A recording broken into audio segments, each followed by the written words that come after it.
Bonjour les amis, j'espère que tout va bien pour vous. Dans ma vidéo sur les Jeux olympiques cet été, j'ai parlé de l'importance de prier et jeûner pour la France. Puis j'ai réalisé que je n'avais pas encore fait une vidéo sur le jeûne. Pourquoi jeûner et prier et non seulement prier? À quoi ça sert le jeûne? Nous verrons dans cette vidéo comment le jeûne permet de mieux percevoir la grâce et la puissance de Dieu.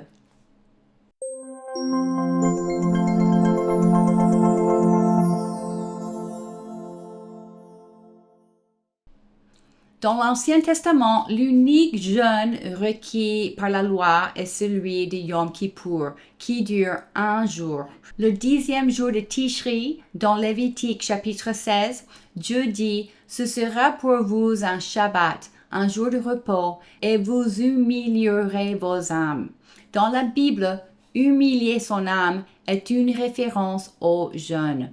Le jour de Yom Kippour était le jour d'expiation, le jour où les gens étaient purifiés de leurs péchés. C'est intéressant cette notion selon laquelle le jeûne sert à humilier l'âme. Nous savons que sur le plan biologique, le jeûne apporte des bienfaits au corps, mais dans la Bible, le jeûne sert à humilier l'âme. Autre chose que je trouve fascinant dans ce passage dans Lévitique 16 est l'apparition de l'Aleph Tav. Regardons le texte dans la Bible interlinéaire. Entre le mot humilier et vos âmes, il y a l'Aleph Tav qui fait référence au Christ. Jésus dit dans le livre d'Apocalypse qu'il est l'Aleph Tav. C'est traduit en grec par l'alpha et l'oméga.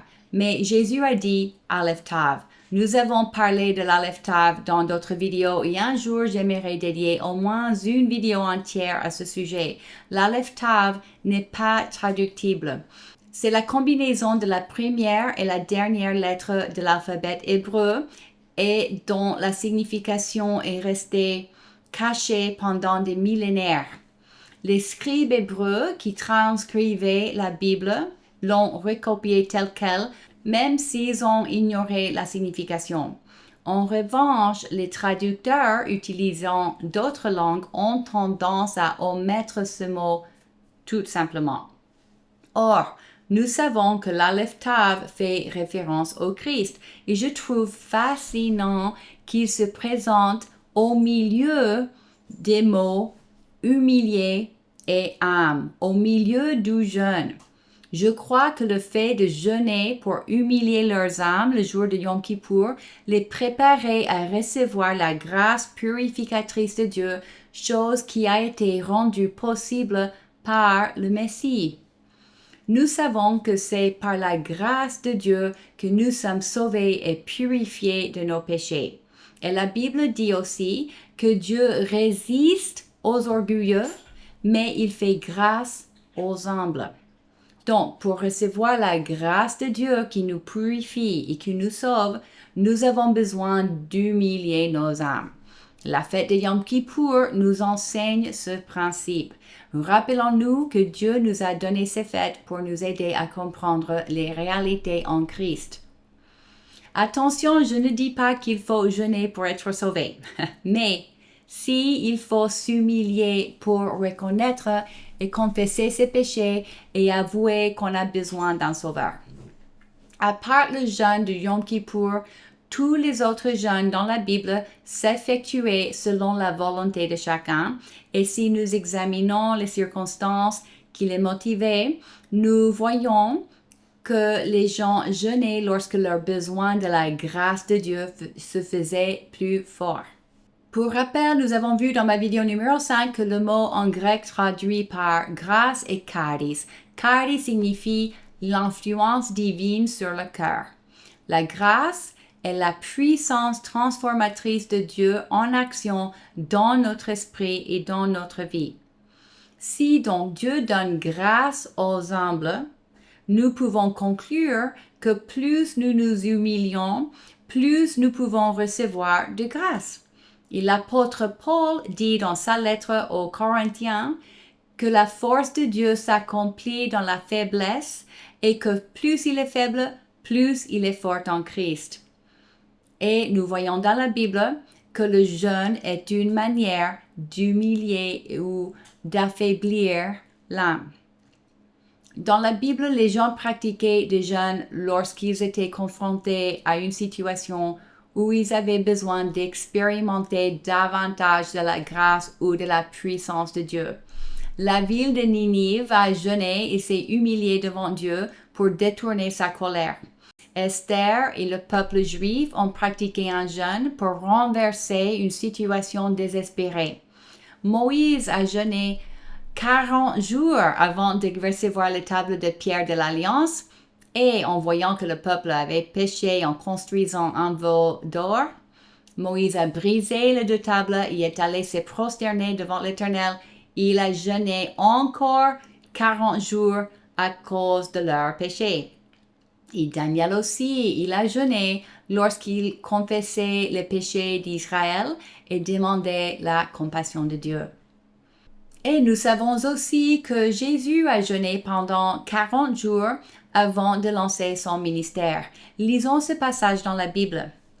Jésus, rempli du Saint-Esprit, revint du Jourdain. Il fut conduit par l'Esprit dans le désert où il fut tenté par le diable pendant 40 jours. Il ne mangea rien durant ces jours-là, et quand cette période fut passée, il eut faim. Puis, après avoir résisté aux tentations du diable, il est écrit « Après l'avoir tenté de toutes ces manières, le diable s'éloigna de lui jusqu'à un moment favorable. Jésus, revêtu de la puissance de l'Esprit, retourna en Galilée, et sa réputation gagna toute la région. Il enseignait dans les synagogues, et tous lui rendaient gloire. » Notez qu'avant son jeûne, Jésus était rempli du Saint-Esprit, tandis qu'après le jeûne, Jésus était revêtu de la puissance de l'Esprit. Il semble que le jeûne a joué un rôle principal dans cette transformation. Lisons dans Hébreux 5. C'est lui qui, dans les jours de sa chair, ayant présenté avec des grands cris, avec larmes, des prières et des supplications à celui qui pouvait le sauver de la mort, et ayant été exaucé à cause de sa piété, a appris, bien qu'il fût fils, l'obéissance par les choses qu'il a souffertes, et qui, après avoir été élevé à la perfection, est devenu pour tous ceux qui lui obéissent l'auteur d'un salut éternel, Dieu l'ayant déclaré souverain sacrificateur selon l'ordre de Melchizedek. Ici, nous voyons que Jésus a été élevé à la perfection par l'obéissance dans la souffrance. Et selon le point de vue judaïque, la perfection implique l'achèvement. Donc, même si Jésus-Christ fut né sans péché, c'est-à-dire sans une nature pécheresse, il avait besoin de se compléter par la souffrance pour pouvoir accomplir sa mission divine. Ici, Jésus-Christ, qui était sans péché, avait besoin de jeûner. Imaginez à quel point nous avons besoin de faire de même. Personnellement, j'ai commencé à étudier le jeûne tout récemment. J'ai grandi dans une famille chrétienne et j'ai commencé à pratiquer le jeûne depuis l'adolescence. Mais je le faisais par devoir sans comprendre à quoi cela servait. Et je ne me souviens pas d'avoir fait un jeûne total ou avec juste de l'eau. Je pratiquais toujours le jeûne partiel car je ne savais pas pourquoi je le faisais, alors je ne voyais pas l'intérêt de souffrir plus que nécessaire. Par exemple, si je m'abstenais de manger, je buvais quand même du jus de fruits. Et je buvais aussi du café, car j'étais accro à la caféine et si je ne buvais pas de café, j'avais mal à la tête. Je me suis dit, pourquoi ajouter le mal de tête à la fin? Mais au début de cette année 2024, j'ai senti que je devais commencer à jeûner un jour par semaine et avec seulement de l'eau. Pas de café, rien que de l'eau. Et j'ai commencé début janvier, du coup ça fait plus de 8 mois que je le fais. Mais cette fois-ci, j'ai commencé à prêter une plus grande attention à l'effet que le jeûne avait sur moi. Le premier jour, bien sûr, que j'avais mal à la tête à cause du manque de caféine. Et j'ai donc décidé de ne pas reprendre de café après le jeûne, puisque je me suis dit que si je jeûnais un jour par semaine, je ne pourrais pas être accro au café ni à quoi que ce soit. Alors, je me suis volontairement privée de café pendant 3 semaines pour être certaine d'en être c'est vrai. À mon grand étonnement, j'ai réalisé que j'avais plus de clarté mentale et d'énergie sans café. Je croyais que le café m'apportait de l'énergie, mais en fait, c'était tout le contraire. Maintenant, je bois du café de temps en temps parce que j'aime le goût, mais maintenant, le café n'a aucun contrôle sur moi. Je peux le prendre ou le laisser, cela m'est égal. C'est ça la liberté, n'est-ce pas? De ne pas être contrôlé par nos passions, nos appétits ou nos émotions. Cette expérience m'a aidé à comprendre la puissance du jeûne. Puis au fil des semaines, j'ai remarqué que je contrôle mieux mon appétit. Avant, si j'avais faim, j'avais la dalle. Vraiment, c'était difficile pour moi d'attendre le repas si j'avais faim. Quand j'étais plus jeune, je souffrais d'hypoglycémie et j'avais besoin de manger plusieurs petits repas tout au long de la journée. Dieu m'a guéri de cela il y a plusieurs années, mais j'ai continué à garder l'habitude de manger tout au long de la journée et de ne pas espacer mes repas. Je n'étais donc toujours pas maître de mon appétit. Maintenant, grâce au fait de... Tout va bien, Jersey?